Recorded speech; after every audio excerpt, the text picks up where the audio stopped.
Hey guys, welcome back to the Fieldcraft Tribe Update. I'm here with Kurt, unfortunately. Today we're going to talk about some of the things that we've been through training-wise that kind of me and Kurt have been talking about recently that might help you when it comes to understanding kind of the mental processes that take place during a gunfight. And so we've been talking about this because every time that we run a course, a gunfighter pistol course, we just ran one in California. Ceres, California. And we also did two gunfighter pistol courses back to back. And so we get a different take because we have a different pool of students and we get a lot of feedback. And some of the feedbacks is, hey, I'm trying to understand kind of visually and mentally what's taking place. And so we want to kind of talk to you guys about some of those things because it's all good knowledge to kind of talk about. Yeah. So one of the things that we teach during the fundamentals of gunfighting is we teach trigger control, but a lot of the way we teach trigger control has to do with cadence, which cadence is the rhythm of shots that are taking place during a sequence of gunfire. Meaning if I tell you to shoot a 5-round string and you go boom, boom, boom, boom, boom, which is 5 rounds, I'm going to directly correlate that to accuracy or directly correlate the rhythm or cadence to accuracy and speed. If you consciously communicate to yourself, your hands, your eyes, during stress or during a gunfight, you're going to have a higher likelihood of success. I don't think that's a hypothesis. I think that's fact, because the alternative is you disconnect, you turn it off, and you're not consciously aware of what's happening because you're doing a stress or survival response in fight or flight. Mm-hmm. And typically that's automatic. That's an automatic response. It's designed that way in order for you to ensure your survivability. But what happens is when you disconnect consciously with technical skills like shooting, for example, where you have to hold a gun, you have to use the sights maybe on a gun or pull the trigger on a gun, then you kind of disconnect from that and you revert back to these kind of gross motor skills of just smashing the trigger and doing the best you can.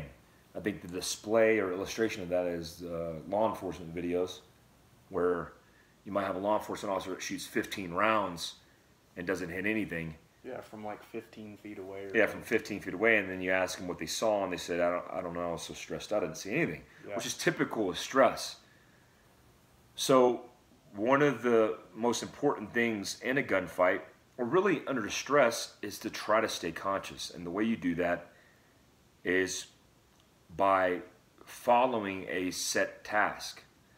What I mean by that is, for example, if I tell you that your cadence is to be counted, and so I tell you that every time you pull your gun, you're going to count the number of rounds that you shoot, and that is going to determine your trigger pull.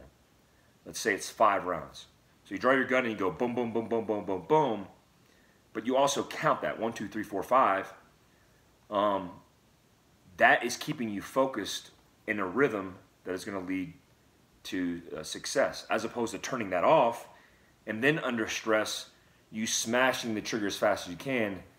You're not accurate. You're outrunning the gun, which makes you slower, and you're basically biffing the gunfight. So what's your take? Well, I mean, the bottom line is it comes back to training. I mean, that was like a microcosm of something you could do, which is a good example in a training sense of how to have an accurate string of fire if you're engaging somebody or you're engaging, a suspect or a bad guy or a perp or whatever you call them. But I think it goes back to the overarching theme that if you're in a stressful situation, if you don't have some type of training, I don't care if it's a car accident, I don't care if it's a gunfight, I don't care if you're on a cruise liner and it's sinking and you haven't actually developed a plan prior to getting on the cruise liner, or potentially doing first aid training with your family and you get into a car accident, or you're a concealed carry holder and you get into a gunfight, If you don't have any kind of training, then you're going to freak out. And we talk about it all the time with the seminars that we do when we talk about active shooter and the percentages of people that survive based off of, whether they're trained, untrained, or if they're a child and they don't have the cognitive ability to be able to take in and process information and make educated decisions. You're leaving yourself at a disadvantage. So what I would encourage you to do is make sure that you are incorporating realistic training into your, it doesn't have to be your daily life, but when you go and do certain things, at a minimum, I feel like we should all have basic first aid training. And if you are a carrier of firearms, which chances are that if you're watching this, you probably are, that you need to train with it. And it's not just walking out and shooting a 3-inch dot from 5 meters away, admiring your shot group and walking off the range. It's realistic training under stress. We have a way that we do that. That I think, hey, the bottom line is you can't recreate a gunfight.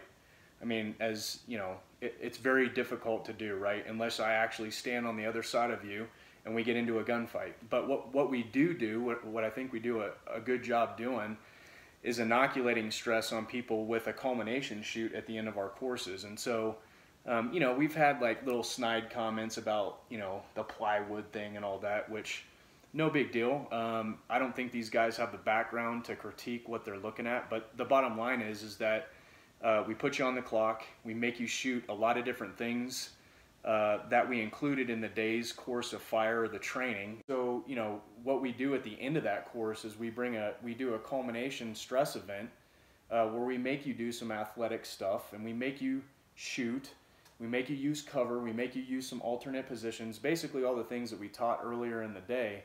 And if you're not training to some type of a realistic standard like that, you're setting yourself up for failure. Yeah, we have a methodology. We won't go over the methodology, but there's methodology to the madness. We're just not just go out there just running and gunning. There's principles that we follow and a protocol that we follow to set you up for success. I think, you should understand that when you're in a stressful situation, you're not going to think a lot. But if you have, like Kurt's described, standards of training or methodologies of training that you could revert back to, then you're at a great advantage. It's almost like conditioning, like you talked about with kids. If kids don't have that cognitive ability, if they have a methodology, if they have an acronym, if they have a way of getting through something conditionally, they could revert back to it. And so that's kind of the point. Like for example, like an alignment. When we're talking about alignment and we're talking about finishing or working through a gunfight, you might start your first shot off the bat. I can tell you right now that no matter what your experience, if you're acting off an imminent threat or you're reacting off an imminent threat, you're going to draw your pistol and you're not going to take the time to pick up your front sights. You're going to draw it, you're going to line it, and you're going to squeeze the trigger, which is the right answer. Because the person's reaction time, a quarter of a second, let's say, on the average, is obviously faster than your ability to take a gun out of somewhere and get aligned or get a front sight. In fact, if you and another person are pointing guns at each other, which you are both imminent threats to each other, and you're thinking because of training that you're going to get on your front sight, you're not going to do that because it takes you a quarter of a second to pull the trigger. But if you want to, change the depth of field in your eye to pick up a front sight, it's going to take even more time. So the reality is, if you have good alignment, means you're squared up on a target, you're aligned on it, and you have that at a good distance, you're going to be confident in taking that first shot. But through the duration of fire, when you set your cadence, when you evolve to find your front sight during the duration, you'll evolve through the gunfight. And the key point to that is you're doing something deliberate and you're doing something conscious. You're not just turning off your head. We do this, for example, we do this in training where we use the example or analogy of sprinters. A sprinter starts at a start point and indexes at an end point. And when you say, hey, go as fast as you can, you don't think through that process. A runner who sprints it as fast as they can just thinks, I need to go as fast as I can, and they need to move. Well, the reality is, to get to that point, they've thought consciously through analyzing their steps, their gait, their starting stance, the positioning of their arms, their ergonomics. They've looked at that deliberately to be able to effectively operate or run and sprint on autopilot. Well, in a gunfight, you don't have that luxury. If you don't have the muscle memory, if you don't have the information to revert back to that's going to run you on autopilot to be successful, and you're unconscious, you're going to make mistakes, gross mistakes, typically associated with a lack of training. You're going to draw your gun, you're not going to be aligned, you're not going to find a front sight, you're going to smash the trigger and point it in the general direction, you're going to miss and end up a victim yourself. The end state of this, what we're trying to get across is, you need to train with us. I mean, the bottom line is, for us to get these points across requires practiced blocks of instruction on fundamentals leading into culmination, as Kurt described. Absolutely. Yeah, no, I just, not to, well, to reiterate what Mike's saying, and we say it all the time, and you've seen us on, whether it's Instagram or iTunes when we're doing a podcast, and, you know, there's this expectation, you know, like it's a sporting event that you're going to rise to the occasion, right? Well, those guys have trained for years and done all this stuff, right? Well, why would it make any sense to not apply that to these real world situations that, you know, people find themselves in? And the one thing is some of this is uncomfortable for people to talk about. It may even be uncomfortable when you talk to your family about it. What I like to kind of try to change the mindset with how we address these things, and Mike made a good point, is that when we're trained, it instills a level of confidence, not fear, because I don't like doing anything based off of fear. We're realistic trainers based off of our experience in the world, and we realize that the world is not a safe place, and so we have a different way of looking at everything. And so when we pick a lot of this stuff apart, you know, that's how we plan and prepare and do different things, and so that's why we're sharing this stuff with you. But again, it's not based off of fear. It's literally, hey, if I'm going to travel internationally with my family, I want to plan to increase our confidence, so if something does happen, that we have a plan, we've got some training, and we've got the right equipment, and I know I'm going to increase my chances of survivability. So hopefully that's the way you guys are looking at life. Again, that's why Mike and I do what we do, is because we've had, I won't call it a luxury, but I will say that we've had the real world experience in a lot of different environments on the planet that are not as safe as the United States, where, you know, that's how we lived our lives, is planning that way. And so we pull those tasks apart differently than I think, you know, a lot of other people do. Absolutely. Hey, if you guys are tuning into this is a tribe update, right? This is free information. This is how we roll. We do this weekly. You know, next week we have the pleasure of having tactical neuroscience Justin Smith, a PhD in neuroscience.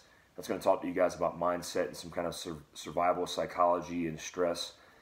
And if you are tuning in to our social media and to our website, you'll know that we have a tribe upgrade. The tribe upgrade is the upscale version of this, where rolling out this weekend, we're actually releasing our first block of instruction video that basically teaches you the stuff that we're talking about. So we'll go through fundamentals of gunfighting for pistol, for carbine, for vehicle, you know, fighting from a vehicle, survival, med, the list goes on and on.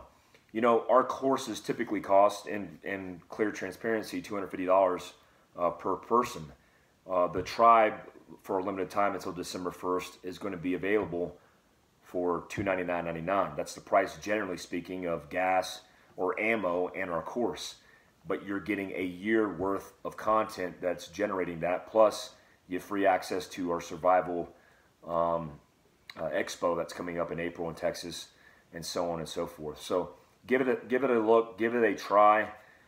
December 1st, we will be rolling out the subscription process to where you can subscribe, but you don't get the coin, you don't get the t-shirt and hat, but you do get the content and information. Thanks for the support. Thanks for tuning in. Got anything? Nope. We're about Thanks, to record guys. a podcast, right? Yeah. We got to do straight into a podcast. Until next time, Stay alert. stay alive.